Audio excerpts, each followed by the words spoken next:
सह वीर्यं करवावहै सह वीर्यं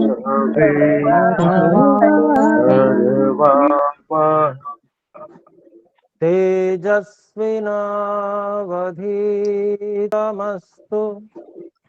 तेजस्विनावधीतमस्तु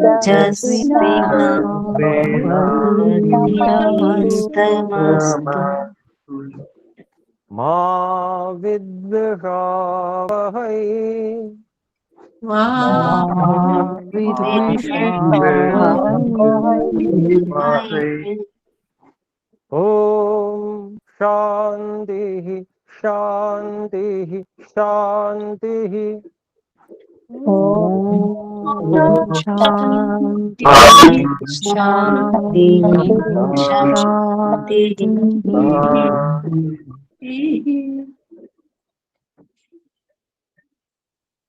आइए योगाभ्यास करने के लिए हम एक सुनिश्चित आसन को लगाएं।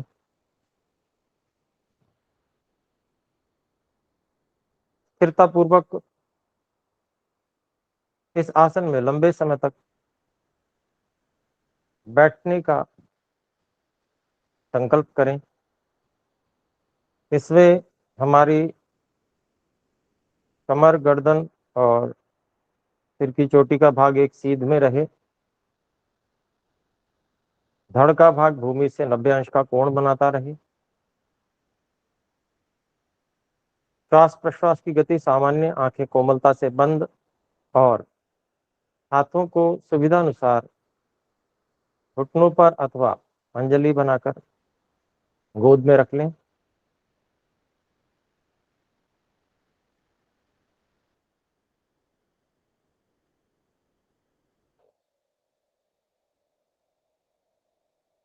अनंत परमपिता परमात्मा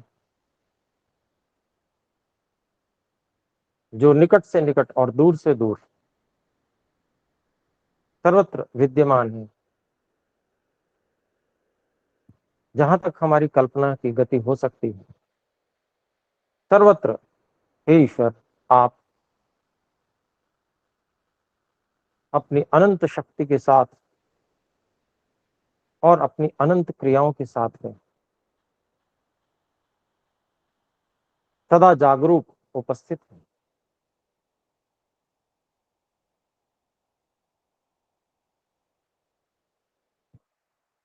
हे ईश्वर आपकी सन्निधि से हम आपकी ही तरह यथासंभव जागरूक बनना चाहते हैं।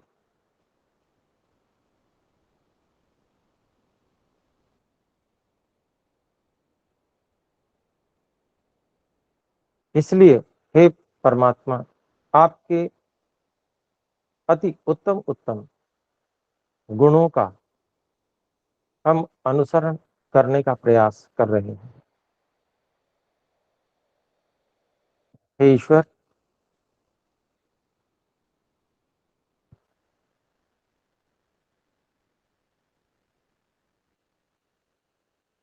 जितने भी साधन हमको प्राप्त हैं वो सब आपने हमें प्रदान किए हैं। सूक्ष्मतम साधन बुद्धि से लेकर स्थूलतम पृथ्वी और उससे बने पदार्थ, शरीर आदि साधन हे ईश्वर आपने दिए हैं और आप ही धारण कर रहे हैं।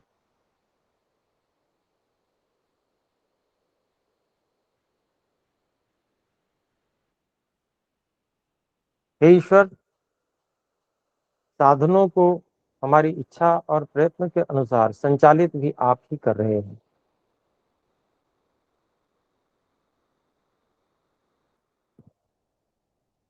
हमारी सामर्थ्य कहाँ कि जो हम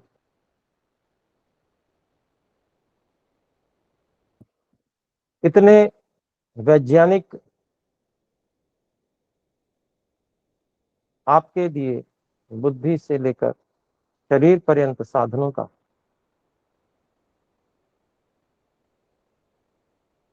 संचालन कर पाए।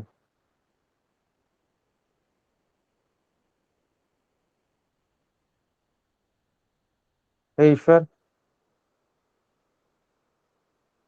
संचालन की बात तो बहुत दूर है,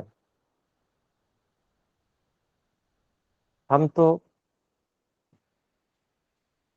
इनके विषय में भी नहीं जानते। केवल अपनी इच्छा प्रयत्न के अनुसार इनको क्रिया करता देखकर ऐसा मान बैठते हैं कि ये साधन हमारे हैं, हम इनका संचालन कर रहे हैं। हे ईश्वर,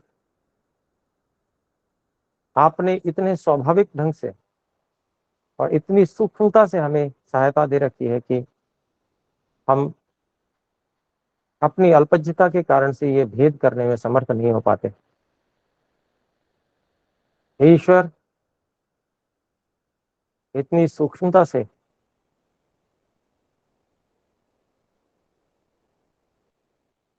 और निष्कामता से हमारी सहायता करने के लिए हम आपका कोटि कोटि धन्यवाद करते हैं और आपके प्रति अत्यंत कृतज्ञ हैं, सदा कृतज्ञ हैं।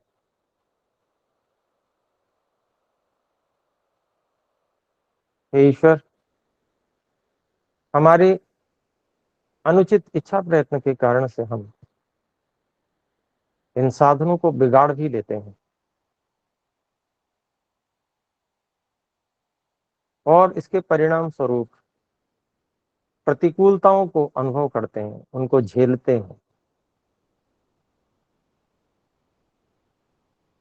हे ईश्वर, यद्यपि आप अंतः प्रेरणा से पदे पदे हमको जागरूक करने का प्रयास करते हैं, हमें अंतः प्रेरणा देते रहते हैं, पुनरपि हम अपने अभिमान के मद में और अपनी मूर्खता से आपकी प्रेरणाओं को दरकिरार करके सांसारिक इच्छाओं में फंसे रहते हैं। हे ईश्वर, आप ही प्राणों के देने वाले हैं।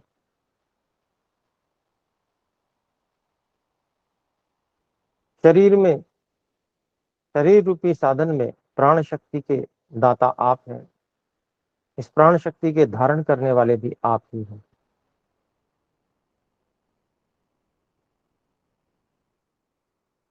समष्टि प्राण और शरीर के प्राण के सामंजस्य को स्थापित किए रहने वाले भी आप ही हैं।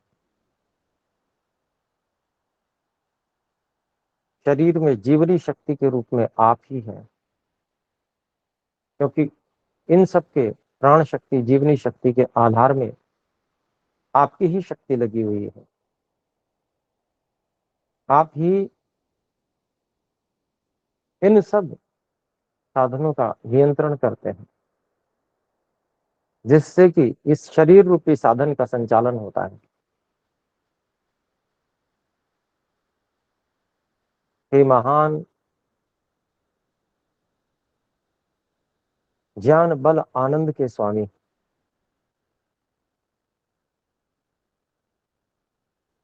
अनंत सक्रिय, सदा पूर्ण रूप से जागरूक हे ईश्वर,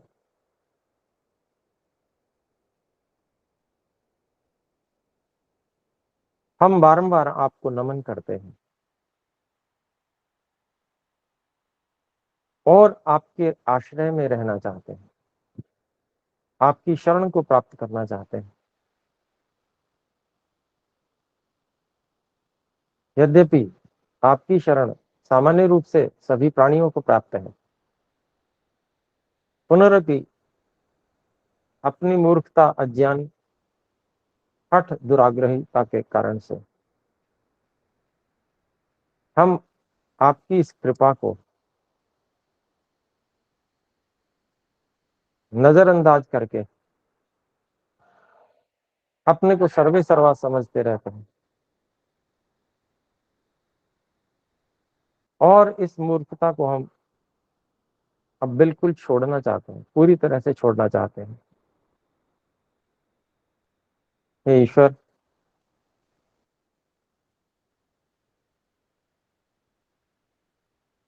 आपके दिए हुए साधन आपके द्वारा संचालित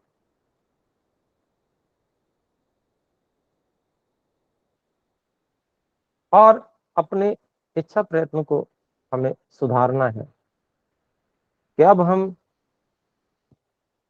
आपके इतने उपकारों के कारण से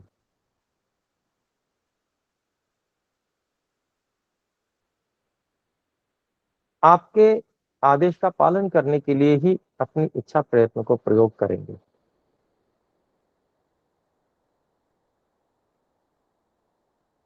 हे ईश्वर, जो निर्देश अंतरात्मा से आपका हमें प्राप्त होगा, प्रत्येक विषय में केवल उसका अनुसरण हम करेंगे।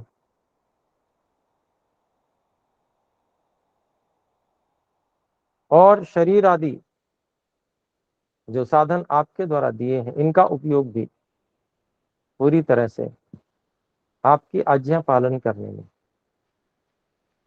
जो कि वेद में आपने स्पष्ट निर्देश दिए हैं,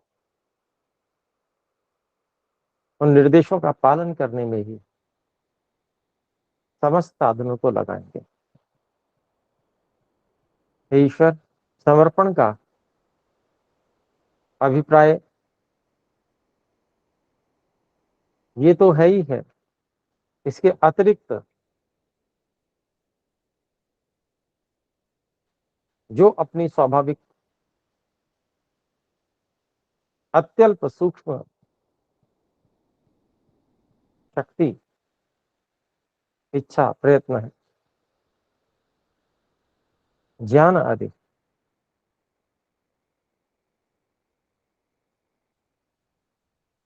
अत्यल्प सामर्थ्य है, हे ईश्वर, उसको भी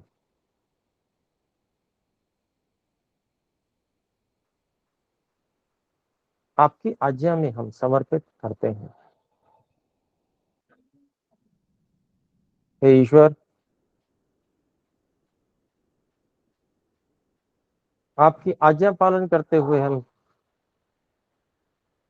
व्यवहार काल में भी सर्वत्र सभी प्राणियों के प्रति मन से, वाणी से और शरीर से सभी प्रकार से वैर भाव का त्याग रखेंगे।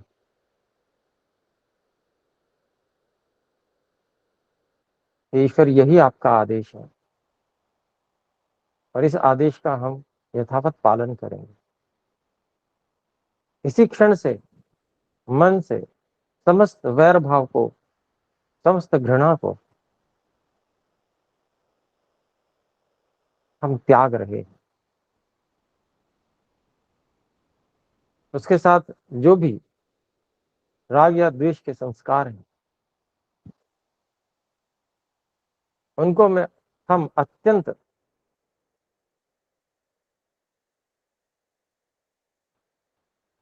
विरुद्ध भाव करके, प्रतिपक्ष भाव करके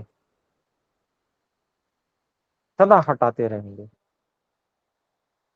और क्षण मात्र के लिए ही अब हम मन में किसी भी व्यक्ति के प्रति वैर भाव को नहीं लाएंगे, बल्कि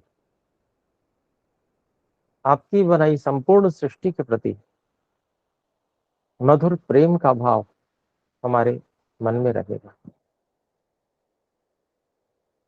आपके द्वारा दिए गए इस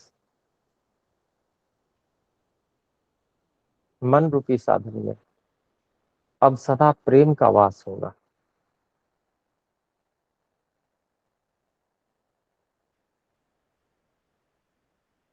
हे ईश्वर, जैसे आप न्यायप्रिय हैं, न्यायकारी हैं, ठीक वैसे ही हम भी न्यायप्रिय और न्यायकारी बनने का प्रयास करेंगे और बिना बैर भाव रखे संपूर्ण विश्व के प्राणियों को न्यायपूर्वक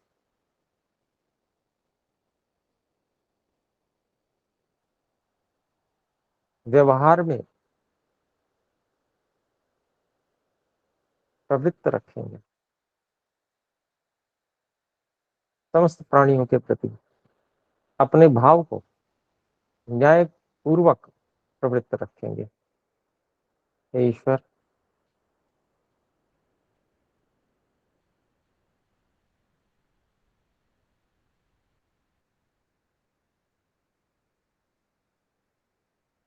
जैसा कि यथार्थ ज्ञान आप उपयोग करते हैं, जो वस्तु जैसी उसको वैसा ही, जितने महत्वशाली उतना ही महत्व आप देते हैं, ठीक वैसे ही हे ईश्वर हम भी वस्तुओं के स्वरूप को यथार्थ समझकर, जानकर उनके साथ यथा योग्य व्यवहार करेंगे।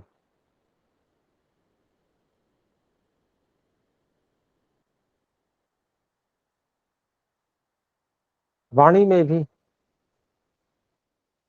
जो वस्तु जैसी और जितनी महत्वपूर्ण है, केवल उतना ही उस वस्तु के प्रति हमारा आकर्षण आदि व्यवहार रहेगा। वाणी और मन दोनों से हे ईश्वर हम यथार्थ को, सत्य को स्वीकार करते हैं।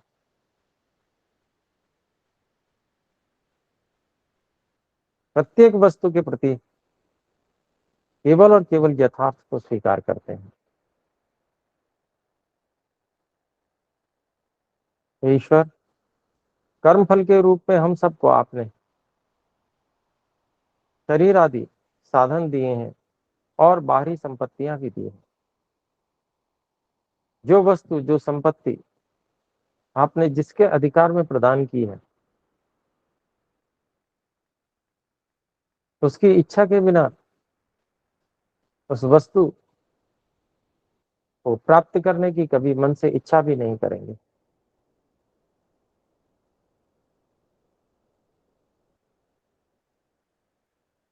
हे ईश्वर, शरीर में धातुओं की रक्षा, जो सबसे महत्वपूर्ण वीर्य धातु है, उसकी रक्षा करने के लिए हम सदा तत्पर रहेंगे, जिससे कि बल पराक्रम आपके दिए हुए साधनों में बढ़ता जाए और उस बल पराक्रम का उपयोग हम आपके आदेश के पालन के लिए कर सकें।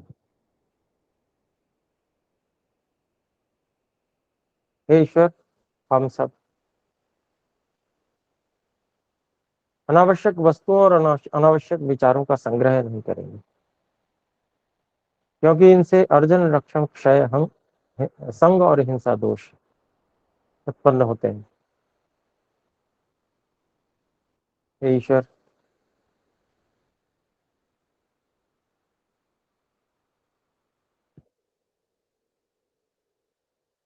इन महाव्रतों का पालन करते हुए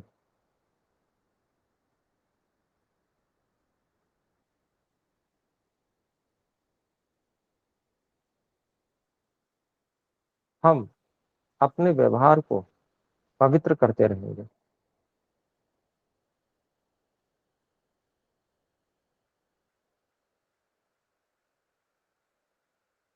हे ईश्वर, मन, वाणी और शरीर की शुद्धि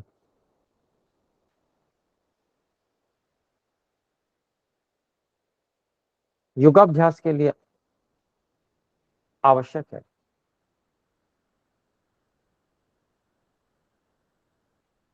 हे ईश्वर, आपके दिए हुए साधनों को मलिन करना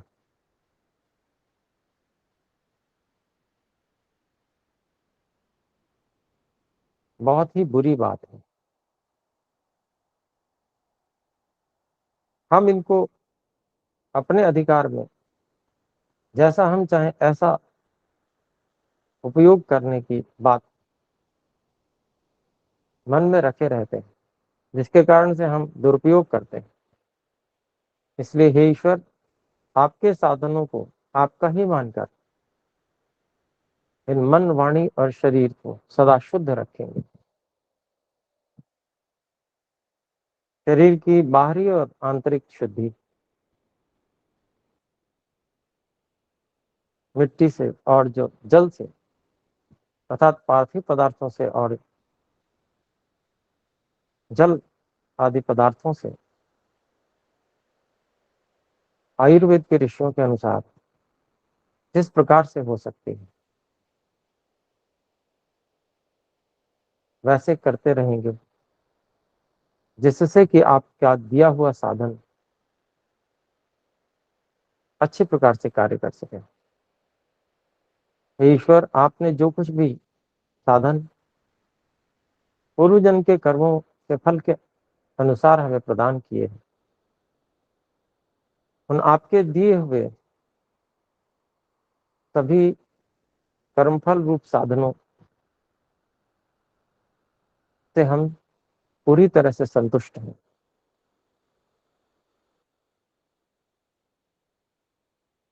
प्रसन्न है हे ईश्वर, इसलिए आपका बार बार धन्यवाद करते हैं।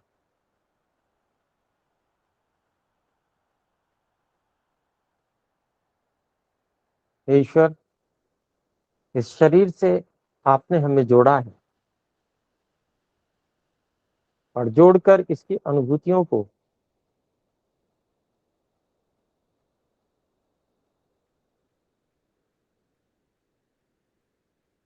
अनुभव करने की हमें क्षमता, सामर्थ्य दी है।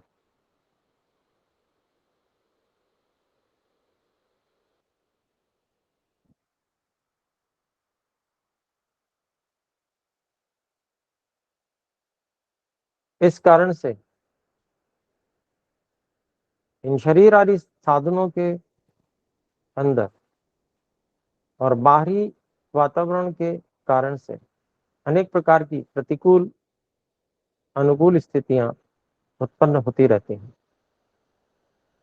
उन प्रतिकूलताओं और अनुकूलताओं से अप्रभावित रहते हुए सम स्थिति का संपादन करके हम सदा योगाभ्यास में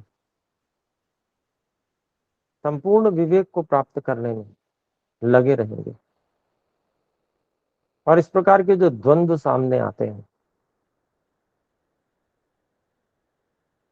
जैसे भूख प्यास, हानि लाभ, मान अपमान इत्यादि, इनको सहन करते रहेंगे,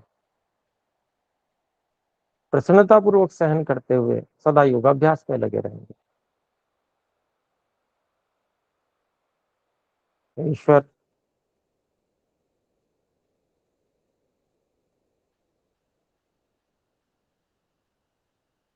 हमारा स्वाभाविक ज्ञान तो बहुत थोड़ा सा है।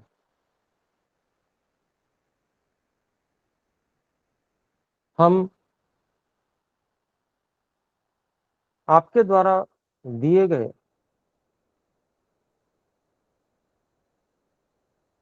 नैमित्तिक ज्ञान, वेद आदि ज्ञान से स्वयं को, अपने जीवन को उत्कृष्ट बनाने के लिए सदा प्रयासरत रहें। और इसके लिए हमें स्वाध्याय करना, मोक्ष शास्त्रों का अध्ययन करना, वेदों का अध्ययन करना और वेदों के अनुकूल जो ऋषिकृत ग्रंथ हैं उनका स्वाध्याय करना बहुत आवश्यक है। उसी से हम लक्ष्य को पहचान पाते हैं और उत्तम कार्यों में गति कर पाते हैं।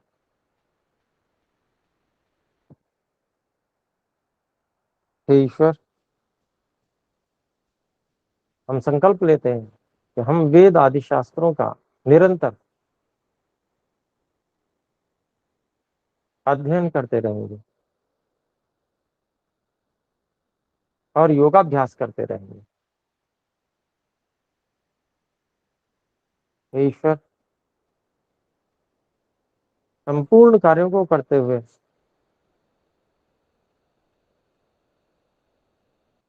उन कार्यों के होने में आपकी शक्ति की प्रमुखता, प्रधानता,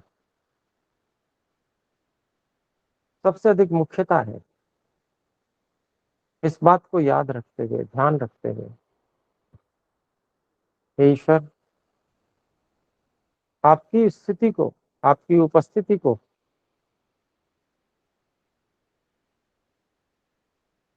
स्मृति में बनाए रखते हुए सदा आपको समर्पित रहने का प्रयास करेंगे। हे ईश्वर, इन सब यमों और नियमों का पालन करने के लिए आप ही हमें विशेष शक्ति प्रदान करें।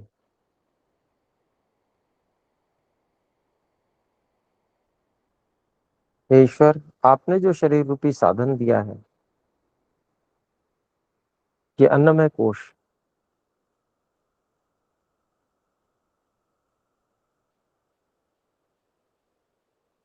इसकी स्वाभाविक स्थिति, इस साधन को जब आपने हमें दिया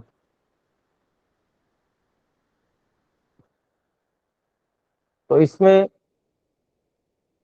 बहुत अधिक शक्ति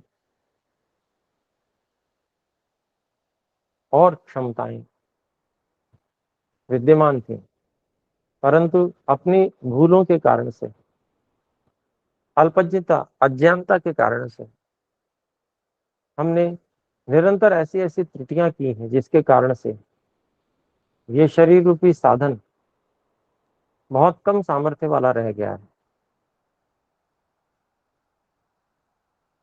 हे ईश्वर, जैसे बच्चे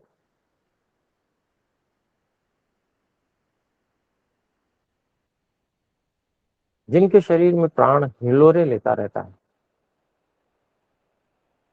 जिनका सदा उछलने कूदने का मन करता है, इच्छा होती है,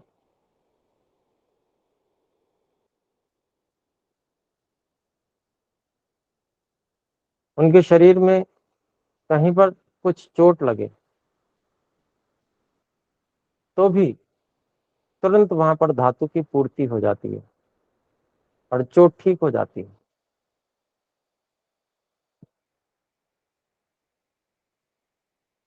ये इस शरीर की, अन्नमय कोश की एक स्वाभाविक स्थिति है।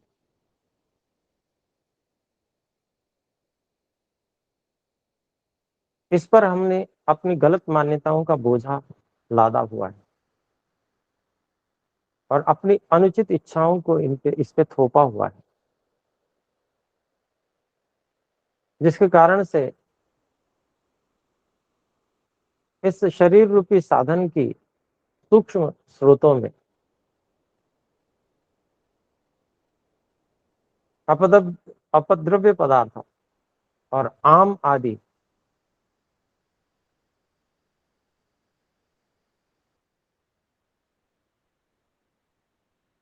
तथा मलों के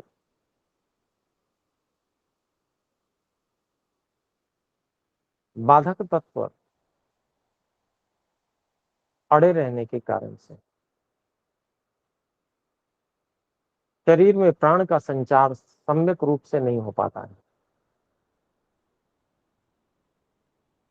अन्न से बना यह अन्नमय कोश कुछ भी और नहीं है, केवल ये सूक्ष्म स्रोतों का समुदाय है, सूक्ष्म नलियों का समूह है। अनेक स्तर की, अनेक धातुओं के रूप में ये सूक्ष्म नलियां, सूक्ष्म स्रोत इस शरीर में एकत्रित है। ऐसी संरचना ही ईश्वर आपने इस शरीर रूपी साधन की बनाई है, जो कि अन्नमय है, अर्थात अन्न से ही पोषित होती है और अन्न से ही ऊर्जा प्राप्त करती है। हे ईश्वर,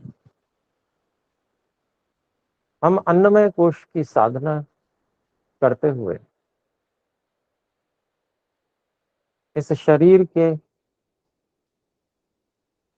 उन सब स्रोतों के बारे में अनुभव करना चाहते हैं कि जहां पर अवरोध है, रुकावट है। यह सत्य है कि ये अवरोध और रुकावट हमने ही अपनी मूर्खताओं के कारण से एकत्रित की हुई है। परंतु हे ईश्वर, आपने ऐसा ज्ञान विज्ञान दिया हुआ है कि जिसके द्वारा ऋषियों ने उन वेदों से उस ज्ञान विज्ञान को निकालकर हमारे सामने प्रस्तुत कर दिया है, जिससे कि हम इन समस्त अवरोधों को दूर करके किसी भी अवस्था में शरीर को, अर्थात अन्नमय कोश को, छोटे बच्चों जैसी अवस्था में ला सकते हैं। जैसे छोटे बच्चों के शरीर में प्राण हिलोरे लेता है, शारीरिक रूप से सक्रिय रहने की एक अत्यंत उत्कंठा उनके अंदर होती है। ठीक इसी प्रकार से हमारे अंदर जो अभी पड़े रहने की इच्छा इस प्रकार से रहती है, ये हटकर और पूरी तरह से एक एक क्षण में जितने समय भी जागृत अवस्था रहती है, उस प्रत्येक क्षण में हम ऊर्जा से भरपूर रहते हुए हे ईश्वर, आपके आदेश का पालन करते रहे, ज्ञान विज्ञान को बढ़ाते चले जाएं। स्वाध्याय के द्वारा गुरुजनों के मुख से विद्या को प्राप्त करके हम इस शरीर, इस अन्नमय कोश के होने की सार्थकता को सिद्ध करें।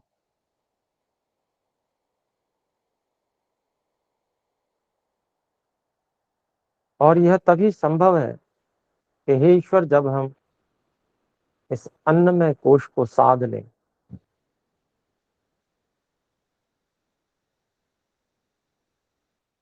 अन्नमय कोश साधना को सिद्ध कर लें। हे ईश्वर, इन सूक्ष्म स्रोतों को समझने के लिए हमें दिव्य दृष्टि की आवश्यकता है।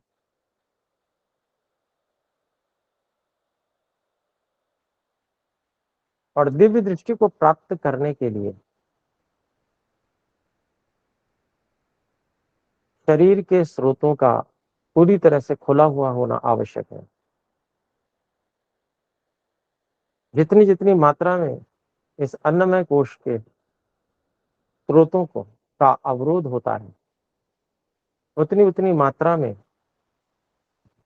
प्राणमय कोश, मनोमय कोश भी बाधित होते हैं।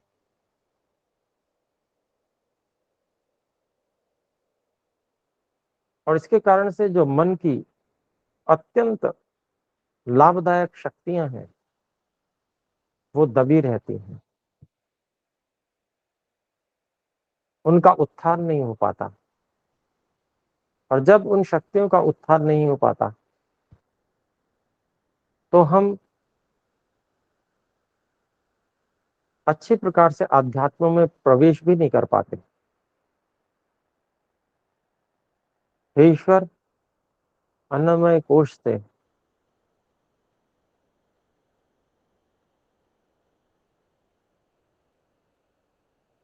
मनोमय कोश आदि तक और जो आगे भी समस्त साधन हैं वो संबद्ध हैं, जुड़े हुए हैं, इसी अन्नमय कोश से शक्ति प्राप्त कर रहे हैं।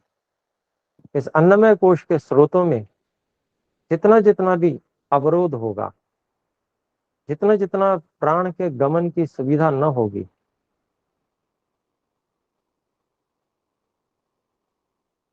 उतना उतना ही मन की शक्तियां भी सुप्त रहेंगी, प्राण की शक्तियां भी सुप्त रहेंगी।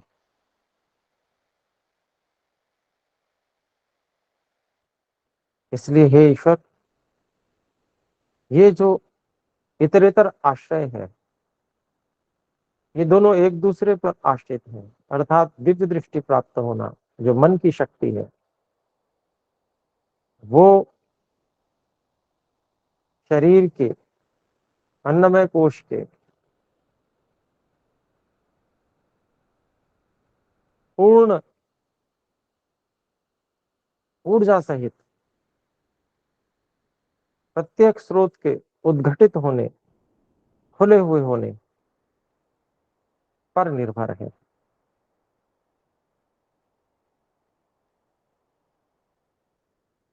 और इन स्रोतों का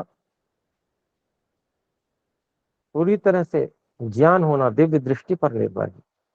हे ईश्वर, इस इतरेतर आश्रित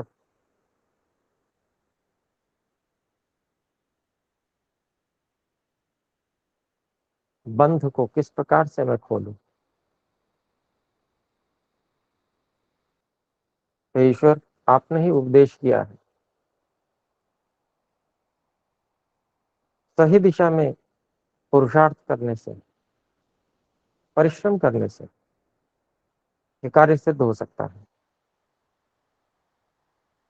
इसके लिए अन्नमय कोश को विजय करने के लिए हम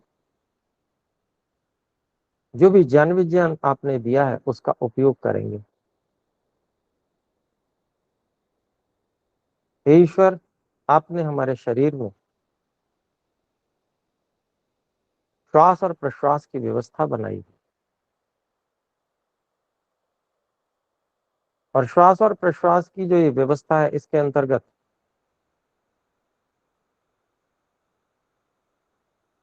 ये श्वास हमारे फेफड़ों में भरती है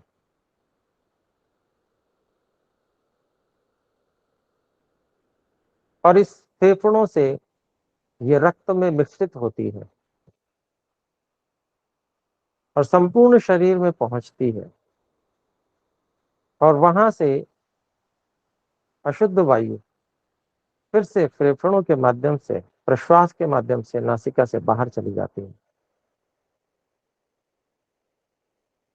इसका अभिप्राय यह हुआ कि ईश्वर, ये जो श्वास और प्रश्वास का साधन आपने दिया है यह अशुद्धियों को दूर करने का साधन है। सामान्य रूप से हम इसका उपयोग बहुत थोड़ा करते हैं। जिस प्रकार से सामान्य स्तर की वायु घर को शुद्ध करने के लिए पर्याप्त नहीं होती है, परंतु यदि आंधी के समान वायु चल जाए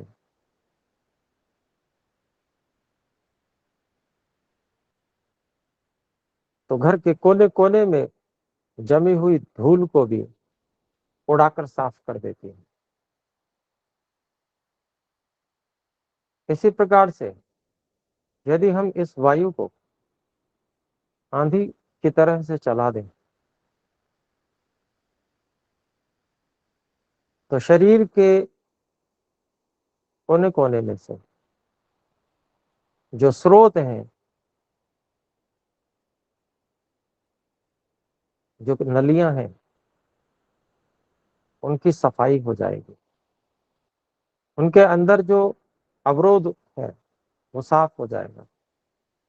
और इतना ही नहीं, हे ईश्वर, आपने इसमें ऐसी भी व्यवस्था बनाई है कि वो जो वायु हम श्वास के माध्यम से अंदर फेफड़ों में पहुंचाते हैं और फेफड़ों के माध्यम से वो रक्त में मिश्रित होती है,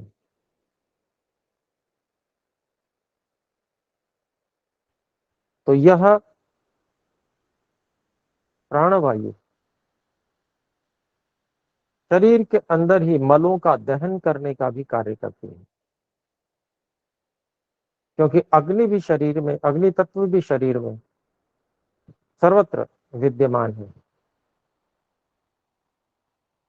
जो कि आंधी की तरह चली हुई वायु को प्राप्त करके बढ़ जाती है अग्नि। और अग्नि के बढ़ जाने से जो नस नाड़ियां हैं, जो सूक्ष्म नलियां हैं, जो सूक्ष्म स्रोत हैं, उनमें फंसे हुए जो अपद्रव्य पदार्थ हैं, मल है, आम है, उनको भस्म कर देते हैं। और भस्म हुई चीज बड़ी से बड़ी भी सूक्ष्म हो जाती है। जैसे हवन कुंड में बड़े बड़े काष्ठ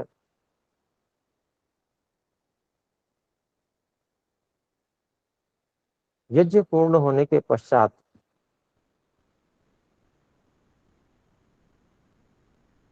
थोड़ी सी भस्म के रूप में परिवर्तित हो जाते हैं और हवा चलने पर वो उड़ जाते हैं। ठीक इसी प्रकार से हमारे शरीर के स्रोतों में फंसे हुए जो प्राण का संचार न होने देने वाले अपद्रव्य पदार्थ हैं, वो सारे इस प्राण के वेग से भस्म हो जाते हैं और उड़ जाते हैं।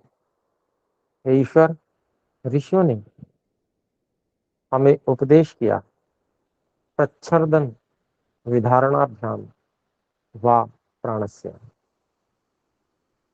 चित्त परिक्रम को बताते हुए महर्षि पतंजलि जी ने ये सूत्र हमें दिया है। अर्थात चित्त को अगर हमें एकाग्र करना है तो एकाग्र करने के लिए यह उपाय है। तो इस उपाय का अवलंबन हम करेंगे। महर्षि दयानंद सरस्वती जी ने इसको बाह्य प्राणायाम के रूप में बताया है, परंतु हम इसमें से दो भागों को अलग अलग करके भी अपने अनुसार कर सकते हैं। प्रच्छर्दन, हम केवल प्रच्छर्दन को पहले करें,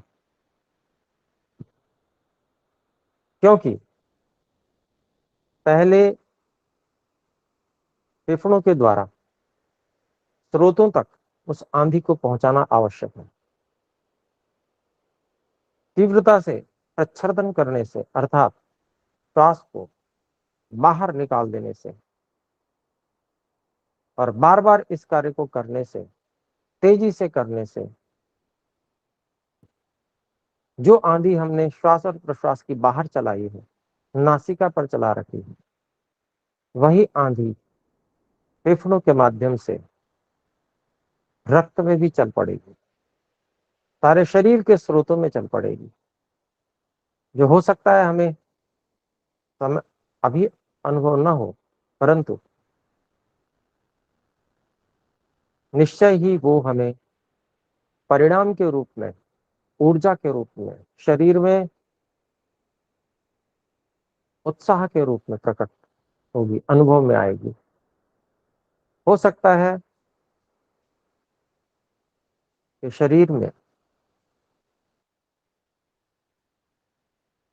लंबे समय से समस्याएं, अवरोध रह रहे हैं, हो सकता है कि आंधी हमें दवाई के रूप में लेनी पड़े, अर्थात जैसे प्रातः, मध्याह्न और सायंकाल 3 समय दवाई ली जाती है, ठीक इसी प्रकार से इस प्रच्छर्दन रूपी आंधी को हम 3 समय ग्रहण करेंगे। और कब तक करेंगे? आधे बल तक, जैसा कि आयुर्वेद के ऋषि ने बताया कि हमारे बगल में पसीना आना चाहिए। थोड़ा सा पसीना बगल में आ गया तो हम समझें कि ये हमारे लिए अभी पर्याप्त है, उससे अधिक हम नहीं करेंगे प्रच्छर्दन। तो प्रच्छर्दन किस प्रकार से करना है?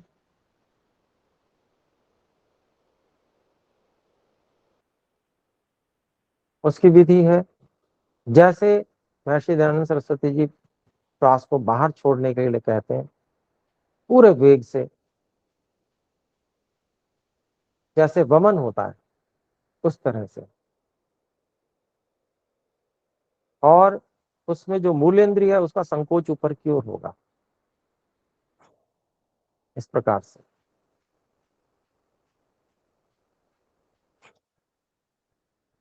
ऐसे हम एक एक करके प्रच्छर्दन करते चले जाएंगे और पूरा मूलेंद्रिय का संकोच ऊपर की ओर होगा, पूरी क्रिया एक साथ होगी।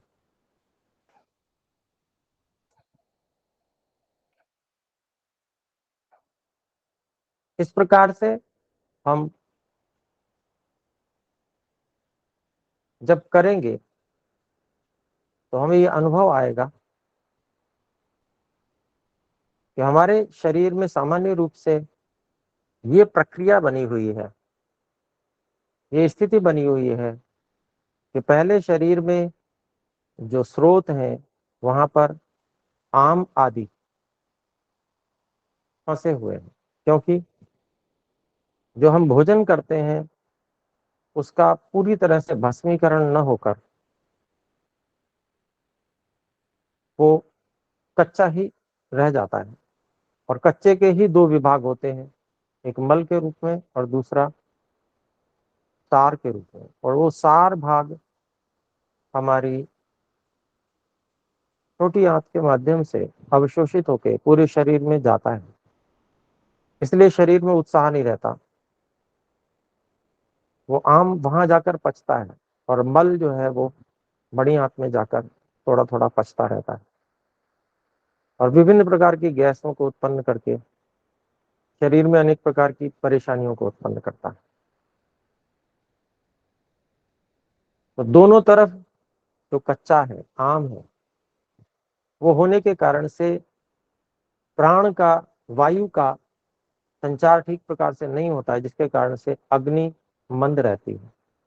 जठराग्नि मंद रहने के कारण से भोजन का पाचन भली प्रकार नहीं होता है। और ये क्रम बना हुआ है, जितना जीवन शेष है उतना इसी प्रकार से घिसट घिसट कर जीवन जीना पड़ता है। यदि इसके अंदर से हमें बाहर निकलना है, पूर्ण स्वस्थ शरीर, अन्नमय कोश पर विजय प्राप्त करनी है, तो ये परिश्रम हमको करना ही होगा।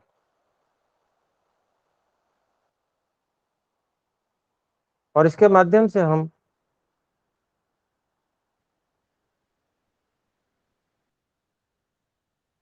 शरीर में पसीने आदि के माध्यम से और श्वास के बाद जो प्रश्वास स्वयं ही छूटती है, अर्थात प्रश्वास के बाद में श्वास जो स्वयं ही आती है। हम प्रच्छर्दन कर रहे हैं, प्रच्छर्दन में हम श्वास को जब पूरी तरह से बाहर फेंकते हैं तो उसके बाद में धीरे से अपने आप ही श्वास अंदर की ओर आती है।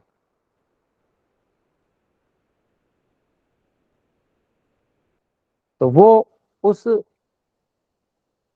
अपद्रव्य पदार्थ को बाहर की ओर फेंकती है और अंदर शुद्ध वायु जाती है। वही फेफड़ों से भी क्रिया होती है। रक्त में जो मिश्रित अशुद्धि है वो वायु के माध्यम से बाहर जाती है और शुद्ध वायु फेफड़ों से रक्त में मिश्रित होकर पहुंचती है। ये तीव्र प्रक्रिया होने के कारण से शरीर में आम का पाचन होगा, अपद्रव्य पदार्थों का दहन होगा और अवरोध खोलेंगे। जैसे जैसे अवरोध खुलते जाएंगे, शरीर में उत्साह का संचार आता जाएगा। तो इसका अभ्यास हमें करना है। आइए ओम मन में उच्चारण करते हुए, ईश्वर को पूरी तरह से समर्पित रहते हुए, हे ईश्वर, आपके दिए हुए साधन को हम फिर से जैसा आपने दिया था उत्तम अवस्था में इसको लाने का प्रयास कर रहे हैं। आप हमें सहायता दें, हमारी सहायता करें। और आप निश्चित रूप से जो मेहनत करते हैं, पुरुषार्थ करते हैं, परिश्रम करते हैं, बुद्धिपूर्वक परिश्रम करते हैं, उनका आप साथ देते हैं, उनको आप सब प्रकार से लाभ पहुंचाते हैं और हमें भी आप लाभ पहुंचाएंगे, ऐसा हमें विश्वास है। और हमारा आपका दिया हुआ जो हमें ये शरीर है, ये निश्चित रूप से जैसे बच्चों का होता है उस तरह का हो जाएगा और तब ये प्राणमय कोश की साधना के योग्य बनेगा। अन्नमय कोश की साधना वहीं तक होगी कि जहां तक हमारा शरीर हमें ऐसा लगे कि हम उछलने के लिए तैयार हैं, हम हर समय उत्साह से भरे हुए हैं, हम हर समय शरीर से उत्तम कार्यों को करने के लिए तैयार हैं। एक क्षण के लिए भी हमें आलस्य और प्रमाद ये हमें छूकर भी नहीं जाता। हम जितने समय जागृत रहते हैं उस समय हमारे शरीर में ऐसी ही भावना बनी रहती है। इसको हमको लेके आना है। और ये जो प्रक्रिया है प्रच्छर्दन, ऋषियों की बताई हुई प्रच्छर्दन विधारणाभ्याम, इससे हम इसको बहुत शीघ्र प्राप्त कर सकते हैं। ये बात प्रयोग की हुई है, प्रयोग करके इसका हम लाभ भी उठा चुके हैं, तो उसको अपने को करना है। तो ईश्वर हमारी सहायता करें। इसमें क्या करना है, जैसे ही हम थोड़ा सा थकेंगे, पसीना तो आया नहीं लेकिन फिर भी थकान होती है, तो उस समय हम विधारण करेंगे, अर्थात अंदर श्वास को भर के रख लेंगे। थोड़ी देर भर के रख लेंगे, उसके बाद धीरे से छोड़ देंगे। तो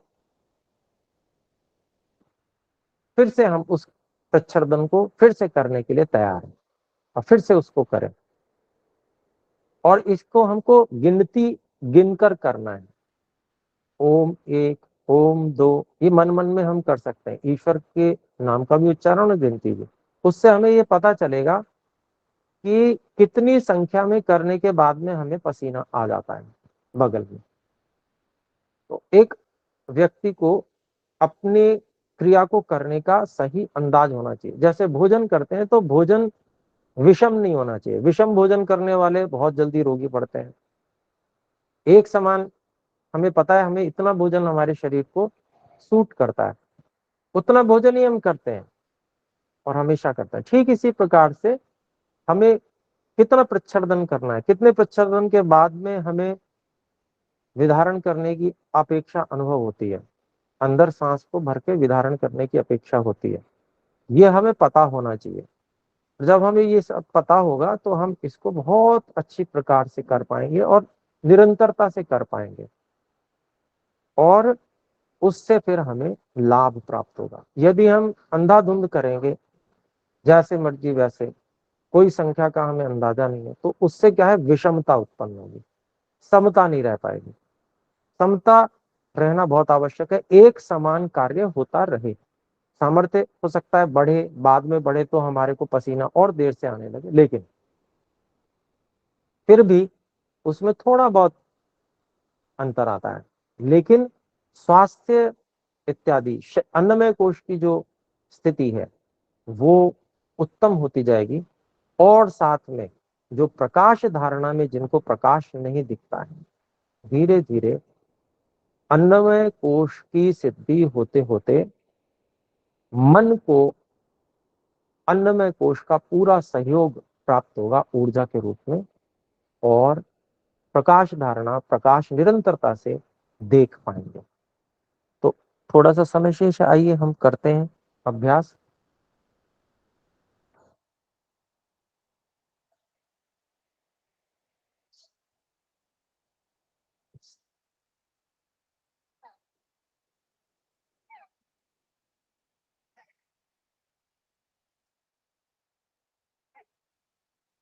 जब हमें अभ्यास हो जाएगा तो हम इसको शीघ्र भी कर सकते हैं।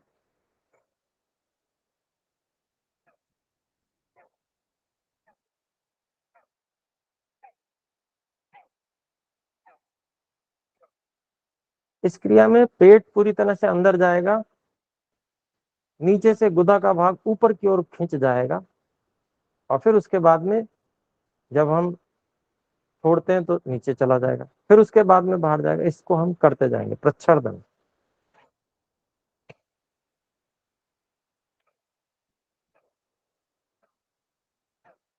साथ में ओम का जप गिनती के साथ में।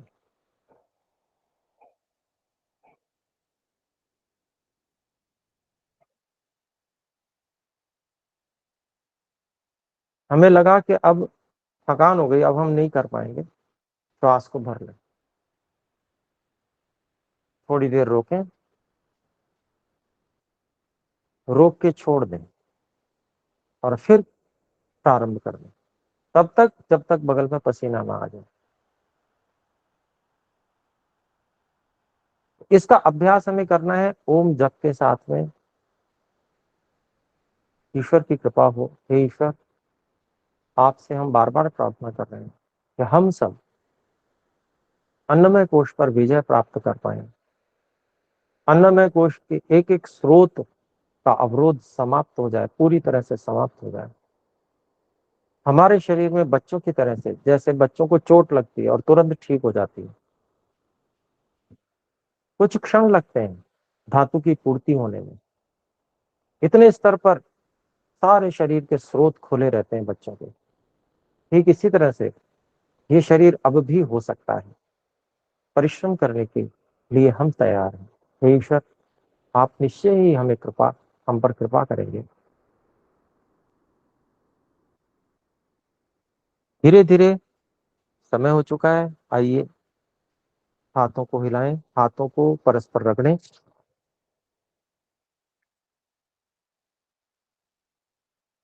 और कुछ गर्म होने के बाद में आंखों पर स्पर्श कराकर धीरे धीरे आंखें खोलें। गर्दन के पीछे भाग पर भी स्पर्श करा लें, और धीरे धीरे पैरों को हिलाकर पैरों को भी खोल सकते हैं। तो ईश्वर की कृपा होगी, अन्नमय कोश पर विजय होगी, हम सभी शरीर से पूरी तरह से स्वस्थ हों, चाहे वृद्ध हों चाहे युवा हों, किसी भी स्थिति में इससे हमें निश्चित रूप से लाभ होगा, और हम एक एक स्रोत का अनुभव कर पाएंगे। जैसे ही हमें दिव्य दृष्टि प्राप्त होगी, हम प्रकाश की धारणा कर पाएंगे, तो पूरे शरीर का हम निरीक्षण कर पाएंगे अन्नमय कोश में, और हमें प्रत्येक जो स्रोत है अन्नमय कोश का, उसका हमें साक्षात अनुभव होगा। उस अनुभव को हम